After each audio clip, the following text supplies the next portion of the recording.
A gente está falando nesse mês sobre adoração. Nós cantamos algumas músicas que falam sobre o ponto máximo da adoração, adoração ao Filho de Deus, adoração a Jesus Cristo, que veio, que padeceu, sofreu por nós e ressuscitou. Mas o tema que eu quero trabalhar hoje, eu acho que um pouquinho influenciado pelo Saião, é sem instrução não há adoração. Se não rimar, você não está na igreja do Saião. E nós vamos ver isso no Evangelho de Marcos, mas antes eu queria ler com vocês o que está lá escrito pelo profeta Oséias. Agora é uma boa hora de saber se você sabe mexer na Bíblia ou não, porque eu quero ver você achar Oséias. Oséias é um dos profetas considerados profetas menores, e ele está antes do profeta Joel e depois de Daniel.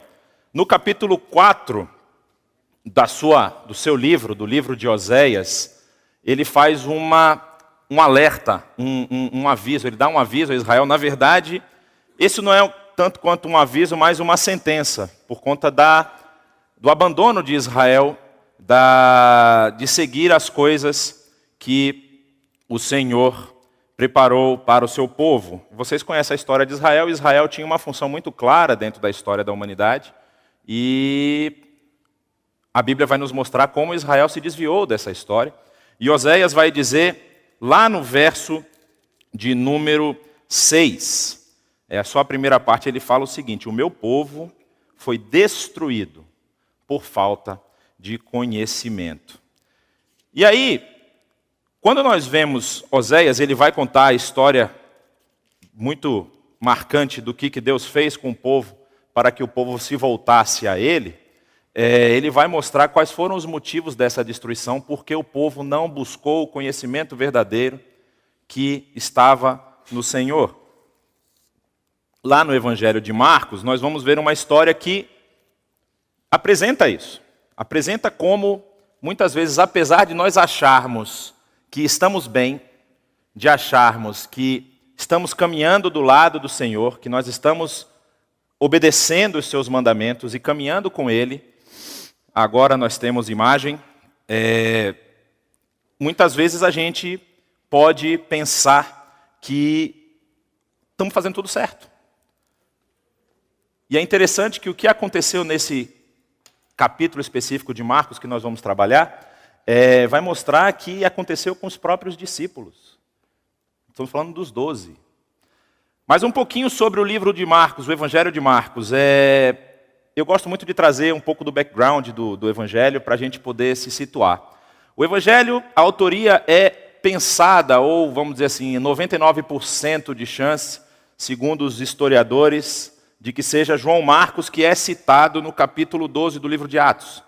Aquele mesmo que abandonou Paulo, e no caso, quando ele fez a primeira viagem com Paulo e Barnabé, na segunda viagem, ele abandona no primeiro trecho da viagem, volta para Jerusalém, e depois o apóstolo Paulo tem aquele entreveiro com Barnabé, dizendo: se você levar João, eu não vou, se for ou ele ou eu. Aí Barnabé foi com João Marcos para a ilha de Chipre. É Chipre, gente? Obrigado, tem ajuda dos universitários aqui. E Paulo e Silas fazem a segunda viagem que está descrita lá no livro de Atos. Quem que confirma essa história de que é esse mesmo João Marcos? Você vai ver nos pais da igreja, Papias tem um cânon, que é um texto que é feito porque havia um rapaz chamado Marcião que desmerecia algumas partes da Bíblia. Então eles fazem um cânon para mostrar quais eram os livros que a igreja aceitava na época, chamado Prólogo do Cânon Anti-Marcião, que é do ano 160 ao ano 180, nessa faixa. Irineu, que também é um dos pais da igreja, Justino Marte, Clemente de Alexandria, Eusébio, Tertuliano, o cânon muratoriano também fala sobre a origem desse livro como sendo de João Marcos. E Orígenes, no ano 230, também fala nos seus escritos que João Marcos é o autor desse evangelho.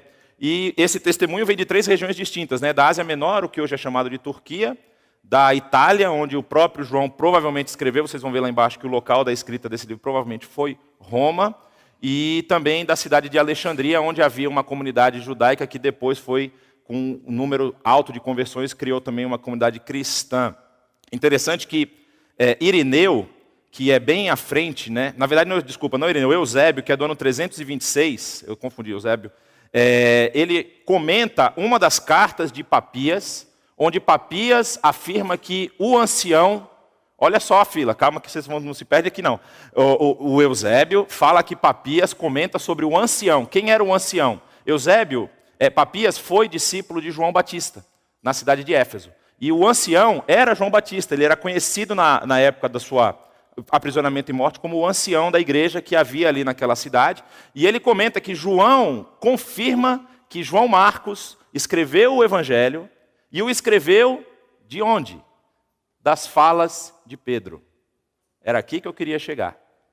João Marcos não é um dos discípulos, ele provavelmente nem conheceu Jesus, mas ele escreve do que Pedro falou para ele do que aconteceu no período em que ele viveu com Jesus. E por que isso é importante? Porque você tem, na verdade, a ótica de um escritor a partir da visão de um discípulo. Diferente do Evangelho de João, que ele é a pessoa quem vê, João Marcos não viu. João Marcos simplesmente relatou o que Pedro contou. E aí, a data de escrita, isso é uma coisa que os evangelhos sinóticos têm em comum. Nenhum dos evangelhos sinóticos menciona a destruição do templo de Jerusalém que ocorreu no ano 70. Isso é uma informação para você guardar. Então, pelo fato deles não mencionarem a destruição do templo, é uma indicação muito forte de que eles foram escritos antes dessa destruição.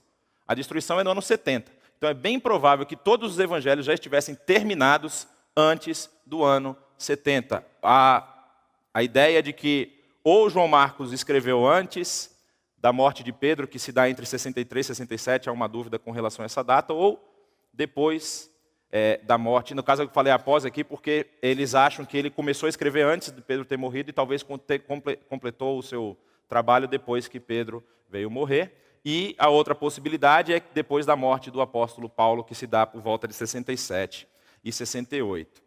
Visto isso, nós vamos ver um trecho desse evangelho que fala de uma situação ocorrida com Jesus, já no final do seu ministério. Jesus, ele está, aqui a gente vai ver lá no capítulo 10, se você quiser abrir a sua Bíblia, nós vamos aqui mostrar também, você pode acompanhar comigo. Jesus está, nesse momento, caminhando, subindo para Jerusalém. É interessante você saber só um pouquinho o que tem antes desse trecho aqui. Acontece aquela interação de Jesus com o jovem rico. Jesus está com seus discípulos e um jovem chega para Jesus e fala: Senhor, o que eu passo para herdar a vida eterna? E aí Jesus conversa com esse jovem e o jovem fala, Jesus fala: você tem que honrar seu pai e sua mãe, seguir os mandamentos e tudo mais. Ele fala: mas isso tudo eu tenho cumprido. E Jesus fala: então te falta uma coisa, vai lá, vende tudo o que você tem, dá para os pobres e me segue. Ou seja, o que ele está apontando com isso? Demonstra que o que vale mais para você é me seguir do que o que você tem. E o jovem sai triste porque ele era dono de muitas posses. E aí Jesus, conversando com os discípulos, ele fala: olha, é muito difícil uma pessoa rica entrar nos céus. E aí a gente pensa que muitas vezes a riqueza é um problema. O que Jesus está apontando ali é muito difícil uma pessoa que é apegada às coisas desse mundo entrar nos céus. A pessoa precisa ter os seus valores, a sua postura, o seu foco nas coisas corretas. E quando ele diz isso, ele vira para os seus discípulos e fala: porque não há ninguém, e o texto vai dizer mais ou menos o seguinte, ninguém que tenha deixado casa, pais, irmãos e irmãs, pai, filhos ou campos por causa de mim e do evangelho, deixará de receber 100 vezes mais, mães, filhos, campos, pais, casas, presentes. Aí ele acrescenta uma coisa, ele diz: com perseguição. Que enquanto nós estivermos aqui, nós seremos perseguidos. E aí chega o texto que nós queremos falar hoje, onde diz o seguinte: Jesus ia à frente, ele estava subindo para Jerusalém, os discípulos de Jesus ia à frente. Esse Jesus ia à frente representa uma postura rabínica comum da época, ou seja, o rabi, o mestre, ia na frente e os seus discípulos iam atrás, e ele ia fazendo os seus ensinamentos à medida que ele caminhava. E aí diz o seguinte: os discípulos estavam admirados, enquanto os que o seguiam estavam com medo. Aqui,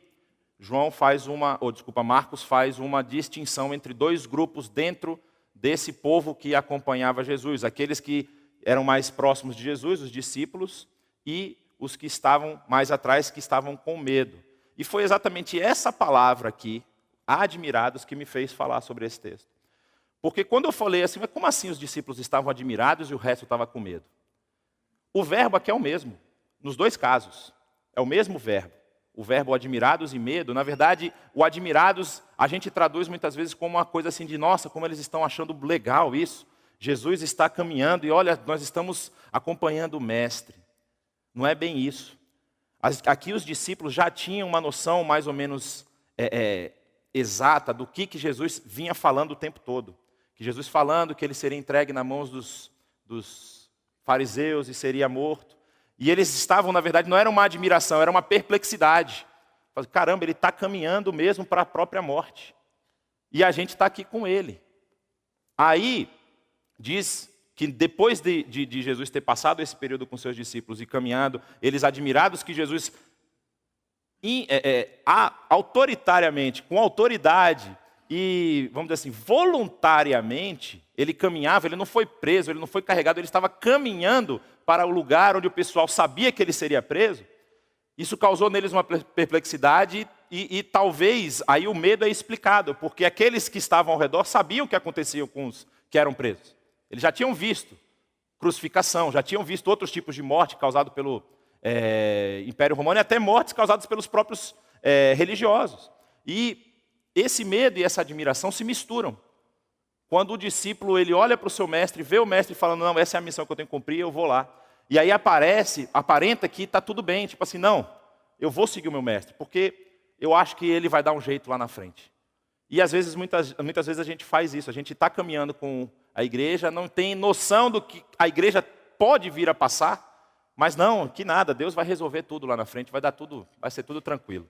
Jesus chama eles à parte, os 12, e diz o que lhe haveria de acontecer. Nós estamos subindo para Jerusalém, e o Filho do Homem será entregue aos chefes dos sacerdotes e aos mestres da lei.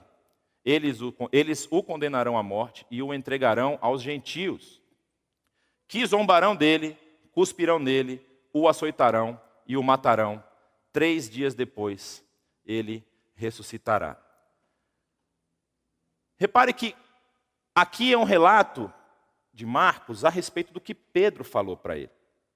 E Pedro coloca isso de uma forma muito, assim, tentando deixar uma forma muito clara, que os discípulos talvez tinham noção do que ia acontecer, mas não tinham uma noção completa.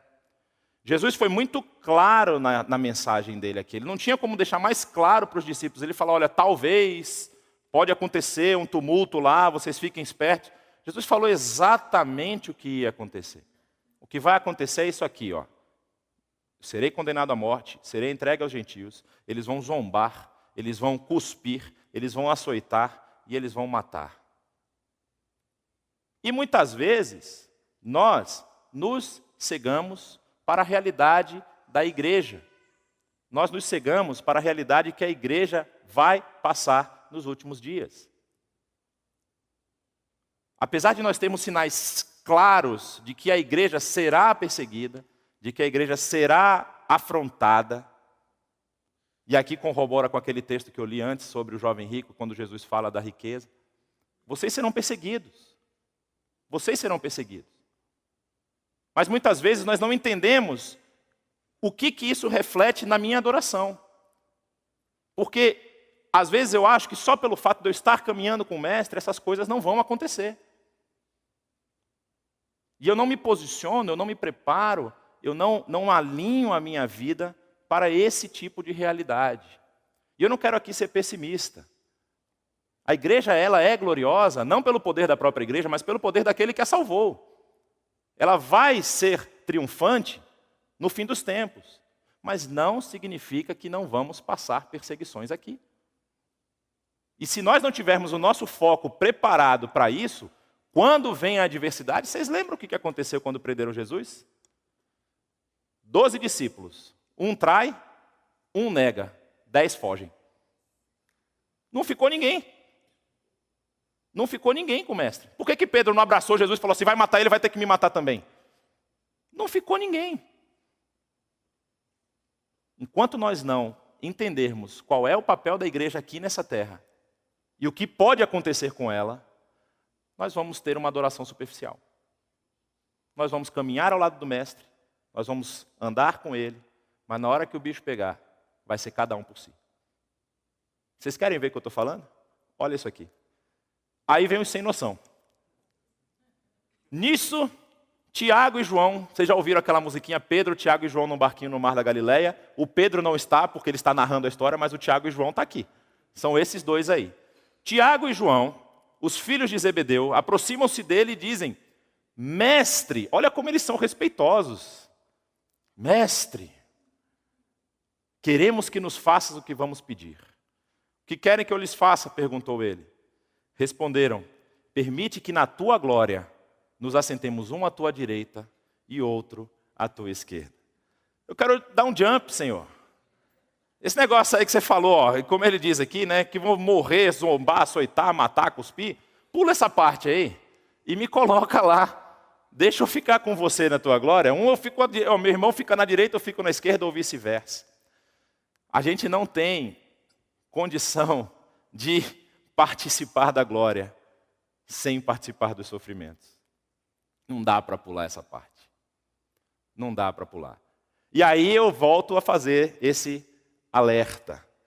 Eram dos 12 que estavam com Jesus já há quase 3 anos, caminhando com Jesus. E a essa altura eles não tinham entendido qual era a missão. Então é necessário que para que nós tenhamos uma adoração genuína, nós busquemos e nos esforcemos em entender qual é a missão da igreja aqui. Muitas vezes a gente vai querer criar uma missão, inventar uma missão para a igreja. Ah não, porque a igreja ela é para espalhar o amor de Deus. Mas o amor começa espalhando aqui, né?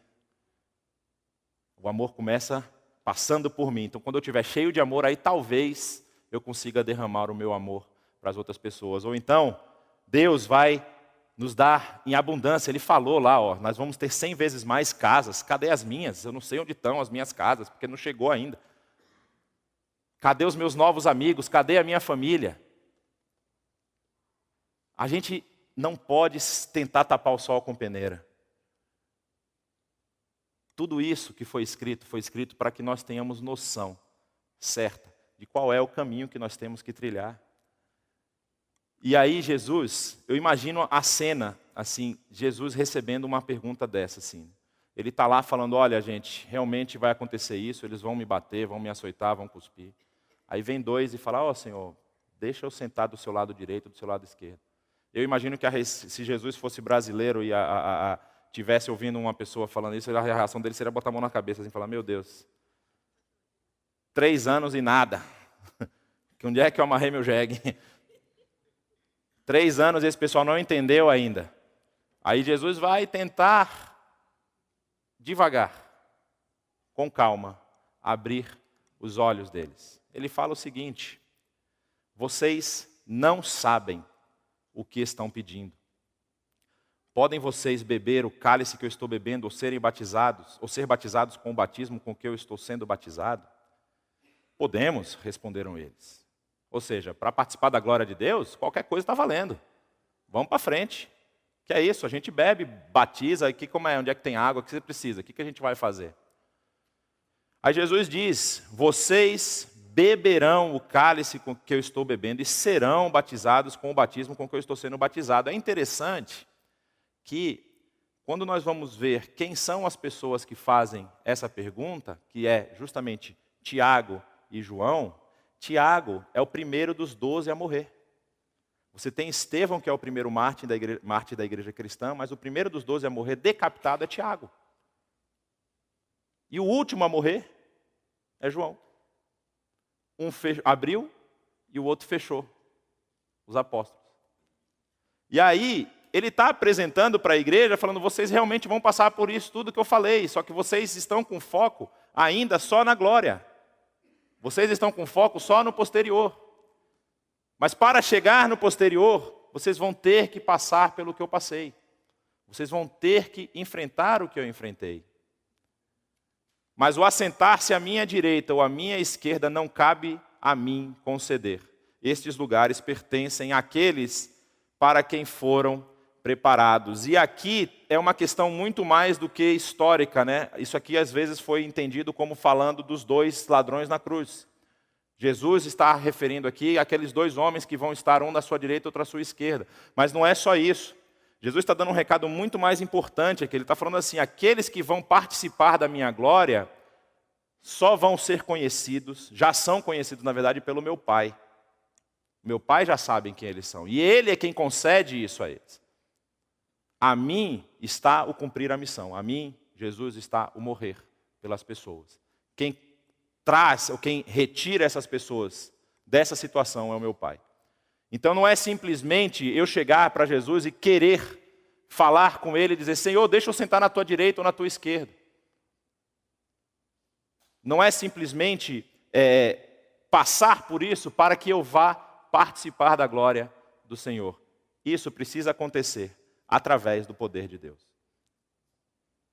Não é apenas estar caminhando junto, não é apenas participar das atividades, não é apenas estar envolvido em tudo aquilo que a igreja faz, se eu não entender qual é a transformação que isso requer de minha vida, se eu não entender qual é o caminho que eu preciso trilhar, se eu quiser desviar, fazer uma rota mais fácil, não é satisfatório, não vai ter o resultado esperado. E isso aqui é muito importante, porque na cabeça dos dois aqui que fazem a pergunta, para eles era natural. Poxa, eu estou com Jesus há tanto tempo, não é possível que não vai respingar um pouco desse negócio todo em mim. Não é possível que depois de eu estar com Ele nesses 3 anos, dormindo mal, comendo nos lugares que Ele comia, empurrando multidão, servindo mais de 5.000 pessoas, passando por tempestade, vendo Ele caminhar sobre as águas. Não é possível que nada disso vai sobrar um pedaço para mim. Não é assim que funciona. A igreja que quer ter uma adoração genuína, uma adoração real, uma adoração verdadeira, ela precisa entender que não é apenas religiosidade, não é apenas participação das programações, não é apenas ativismo, como talvez estivesse na cabeça desses dois. Nós já fizemos tantas coisas com você, mestre. Será que não dá para você colocar um à direita e outro à sua esquerda? Será que não dá para pular essa parte aí que você falou? Inclusive, muitos estudiosos falam que esse tipo de argumentação dos dois aqui demonstra uma descrença dos discípulos com relação ao sofrimento que Jesus iria passar. É como se eles não acreditassem que isso ia acontecer. E a gente, às vezes, está na mesma situação. Eu tenho uma dificuldade, eu passo por algum problema, mas eu não acredito que uma coisa muito pesada vai acontecer com a minha vida. Porque eu estou na igreja. Porque eu sei que Deus me ama. Você acha que Deus amava Jó? Você acha que Deus amava tantos outros personagens da Bíblia? O próprio Elias nem morreu, Deus o levou para si. O que Elias passou na história dele?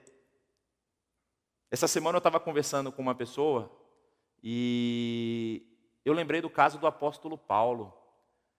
O apóstolo Paulo, ele estava na nata da nata do que era possível se viver no mundo judaico da época.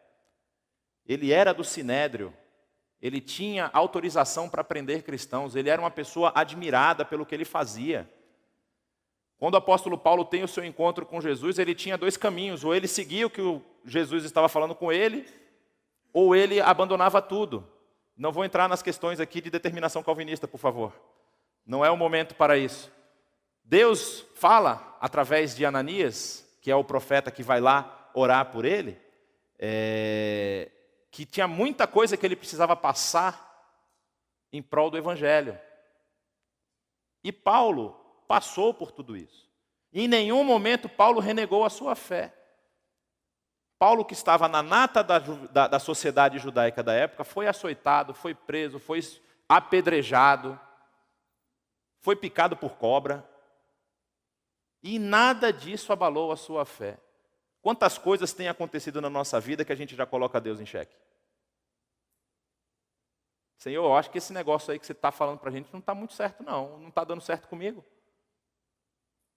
Por que eu já não estou na tua glória, Senhor? Por que eu já não estou assentado à sua direita, à sua esquerda? Por que eu tenho que passar por tudo isso? Porque a mensagem que ele está passando aqui é essa: vocês vão participar da minha glória e dos meus sofrimentos. E a igreja, nós, a gente fala a igreja, fica muito institucional. Nós precisamos ter essa noção. E isso não se desdobra aos domingos. O desdobramento disso se dá durante a semana. Quando nós temos que tomar decisões, quando nós temos que nos posicionar, quando nós temos que abrir mão de alguma coisa nos nossos trabalhos, nos nossos empregos, porque aquilo vai tomar tempo, vai tomar, até às vezes vai nos colocar numa situação onde a nossa ética, a nossa moral, o nosso caráter vai ser colocado em xeque. Eu acho muito interessante, porque a gente às vezes fala o seguinte: não, Deus está no controle de todas as coisas, minha vida está no controle de Deus. E quando a coisa aperta, quando aparece a situação, nós queremos resolver com as nossas próprias mãos. Nós não queremos que Deus interfira.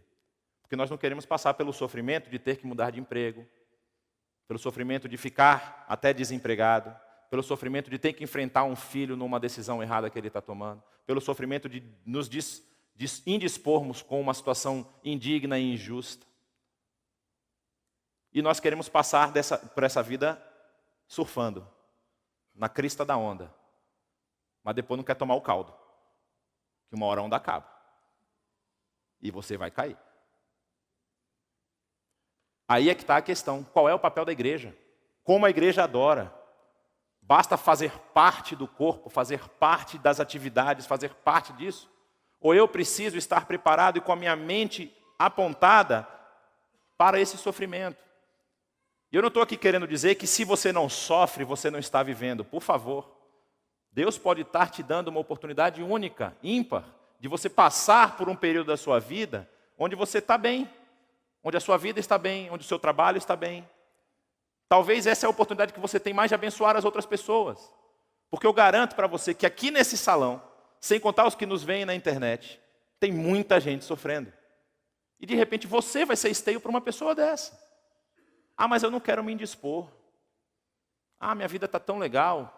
Todo final de semana eu tenho uma coisa para fazer. Mas eu não quero romper a minha rota, porque está tudo muito bom. Às vezes, é necessário que você rompa essa rota. Às vezes é necessário que você até se indisponha com alguém, seja intrometido. Eu estava vendo hoje de manhã, antes de vir para cá, completamente sem querer, eu estava no Facebook, aí apareceu um vídeo daqueles, um pastor falando sobre a discussão calvinista. E ele dizendo por que, vamos dizer assim, o período da reforma, todos os reformadores, pelo menos os que ele apontou, e ele apontou uma lista muito grande, eles tinham realmente tendências calvinistas. E uma das coisas que ele falou, que eu achei muito interessante, ele falou a respeito de como a igreja, muitas vezes, ela quer tirar Deus do trono. Ou seja, eu particularmente não tenho uma posição nem calvinista nem arminiana para os irmãos ficarem tranquilos. Eu acho que as duas têm pontos muito importantes, mas eu ainda fico com a Bíblia. Nada contra, brincadeira. Essa foi para o Renato. Mas assim, às vezes a gente acha que Deus precisa respeitar a nossa vontade. E aqui ele estava literalmente falando sobre uma questão de livre-arbítrio, mas eu estou falando de uma questão mais genérica, de que Deus precisa estar, como eu diria, submisso àquilo que nós queremos fazer. Aí quando você vê, por exemplo, o caso desses dois que perguntam para Jesus se eles podem sentar uma à direita e outra à esquerda. Porque o Evangelho, ele vai nos mostrar, e ele nos mostra nessa passagem, que Deus é soberano apesar das nossas decisões. Deus é soberano apesar. É interessante que Jonas bateu boca com Deus: eu não vou. Ele falou: como é que é? Você vai. E não tem conversa. E às vezes a gente quer ter esse tipo de controle. Ou às vezes a gente fala assim, não, realmente eu estou errado, Deus tem que estar no controle, então eu vou sentar aqui e esperar Deus me mostrar para onde eu tenho que ir. E vai estar tudo na mão de Deus. E a gente coloca essas coisas no futuro. Como se no futuro Deus fosse arrumar as coisas para a gente. Não é assim que funciona. Eu vou caminhar, eu vou andar com o Mestre, sabendo que Ele é dono do meu presente também. E eu vou caminhar com Ele, ouvindo as suas palavras, tomando as minhas decisões baseado naquilo que Ele me ensinou, naquilo que Ele tem para me ensinar, e vai acabar tudo bem. Mesmo que isso signifique que eu vá passar por atribulações agora. Mesmo que isso signifique que eu vou ter uma dor grande. Mesmo que isso signifique que eu vou ter uma decepção. Vocês sabem que um dos maiores problemas que nós vamos enfrentar, se já não estamos enfrentando, é a geração que não se decepcionou. Porque os pais não deixaram seus filhos se decepcionar. Filhos que não sabem o que é não. Tem um estudo muito importante que saiu na Suécia. Vocês sabem que a Suécia foi um dos primeiros países a aprovar a lei da palmada. Não é a lei que você tem que bater no seu filho, tá? É o contrário. É a lei que você não pode bater no seu filho. E a Suécia aprovou isso já tem um tempo. Aí um cientista social foi visitar um amigo na Suécia. Foi convidado por esse amigo para jantar num restaurante. E ele disse que ele não conseguiu dialogar com seu amigo porque havia duas crianças que estavam fazendo um barulho tão grande no restaurante. E os pais não tomavam nenhuma atitude, porque eles não podem. Você não pode humilhar a criança, você não pode tirar a criança, dizer para ela que ela não pode fazer. Nós estamos, essa geração já está chegando. É o pessoal que não sabe ouvir um não do seu patrão. É o pessoal que não para em emprego. Aí eu penso, o que isso tem a ver com a igreja? A igreja precisa ser também canal de instrução para essa geração. E isso começa dentro de casa. Porque eu sei que dentro das nossas casas acontece muitas vezes de nós termos filhos e filhas, e eu não tenho ainda, mas eu sei de casos, de pais e mães que não querem, a rotina é tão louca, é tão maluca, você faz tanta coisa que o período que você tem para passar com seu filho, você não quer ter indisposição com ele. E aí ele vai chegar daqui a pouco, virar para você, pai e mãe, e vai falar, eu quero sentar um à sua direita, outro à sua esquerda. Ele vai dizer que, não, eu quero fazer tal coisa, mas meu filho, isso não pode. Não, eu quero saber. Se vira, me entrega. Quando nós não temos a percepção correta daquilo que o Mestre está nos ensinando, nós nos desviamos, nós caminhamos por caminhos que não são caminhos divinos, por caminhos onde o Mestre passaria, nós pulamos as decepções, nós evitamos passar por dor, e talvez, aí eu vou colocar um talvez, nós não estamos preparados para participar da glória. Olha o que vai acontecer depois disso aqui. Acontece que os outros discípulos ouviram a conversa. E quando eles ouviram essas coisas, eles ficaram indignados com Tiago e João. O que vocês acham que foi o motivo da indignação? Foi porque Tiago e João não entenderam a mensagem? Foi porque Tiago e João estavam tentando tomar um lugar do lado de Deus, do lado de Jesus? A verdade, eles estavam indignados porque cada um daqueles queria, na verdade, estar no lugar. Não é porque, esses dois não entenderam nada do Evangelho. Esses dois não entenderam nada, que absurdo. Não, eles estavam falando assim, eles vão pegar o lugar que eu queria para mim. E esse é o problema. Muitas vezes, a gente quando tem a noção do que tem que fazer, mas tem um irmão nosso que está numa situação melhor, não, mas eu quero ficar naquela posição. Por que eu não posso servir a Deus dali? Nós precisamos servir a Deus onde nós estamos. Nós precisamos entender que aquilo que nós estamos fazendo, e isso eu quero deixar agora um alerta aqui, tem que parar de olhar para a grama do vizinho. Tem que parar de olhar para a vida do outro. Eu, por mais que eu faça, por mais que eu tente, eu não consigo aumentar em nada a chance ou a capacidade ou a realidade da salvação do meu irmão. Eu só posso responder por mim. São as minhas atitudes, são as minhas... Não tem nada que eu faça que vá tirar o pecado do outro. O perdão do pecado do outro foi dado por Jesus e não é por minha ação. Não é por minha atitude. Não é por aquilo que eu faço. Então, quando eu tenho essa noção correta, eu não vou me preocupar se o meu irmão está numa situação melhor ou pior. Ou se ele quer estar numa situação melhor ou pior. Eu vou me preocupar como eu estou diante da missão. como eu estou diante do Mestre, como eu estou diante daquilo que foi deixado para a igreja fazer.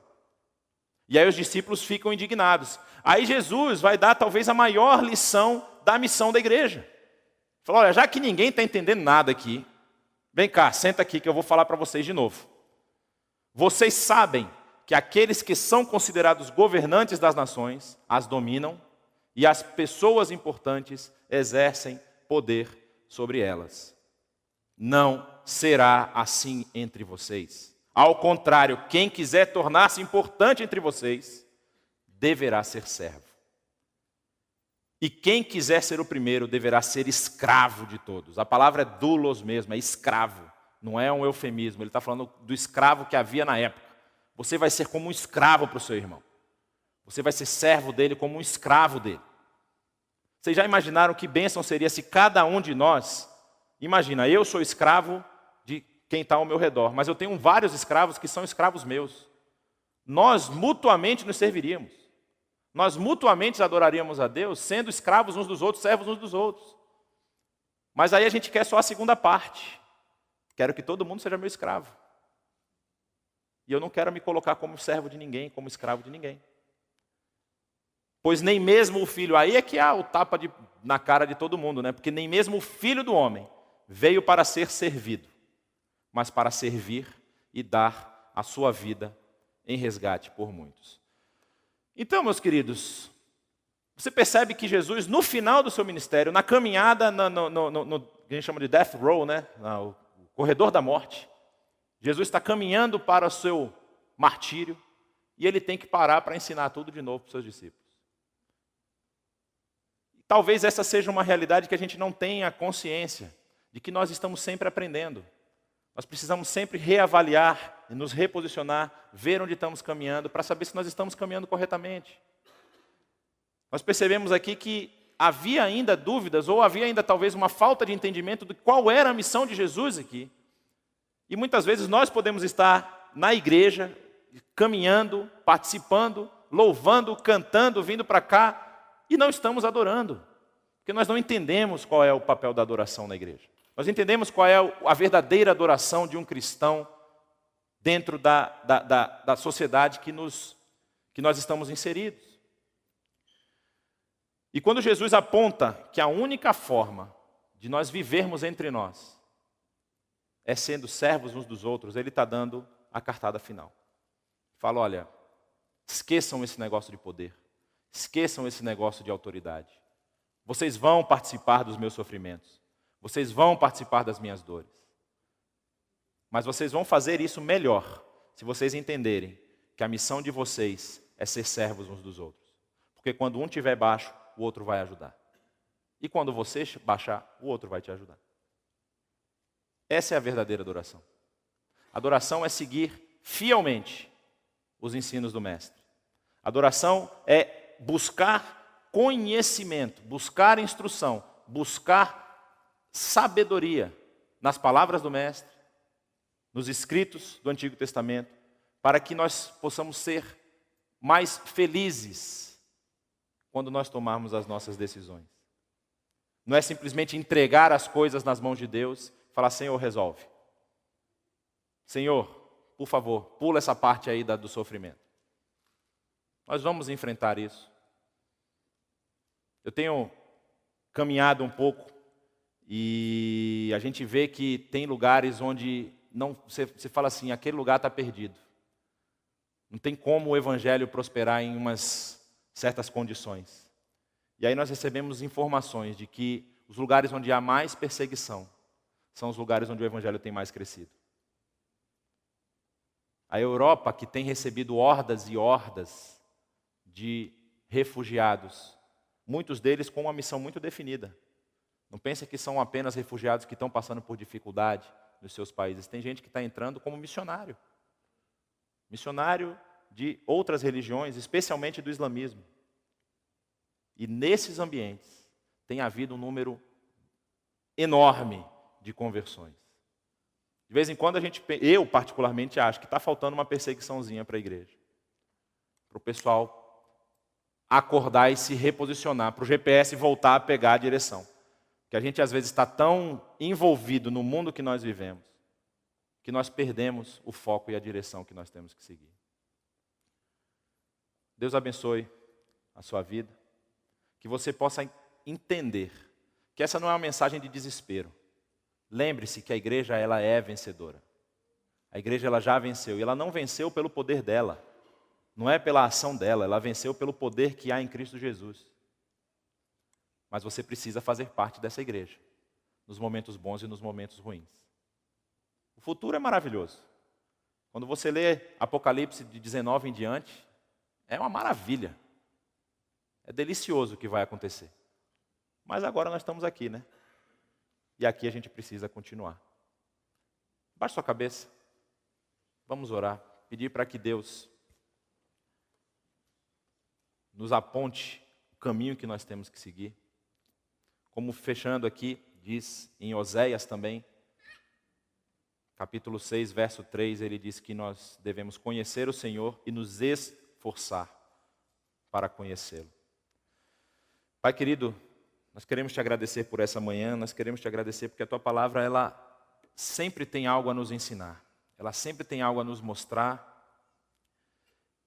que muitas vezes nós podemos pensar que estamos caminhando bem, pensar que pelo fato de estarmos ao lado, estarmos caminhando com o Senhor, nós também vamos participar de toda a glória dele, Senhor.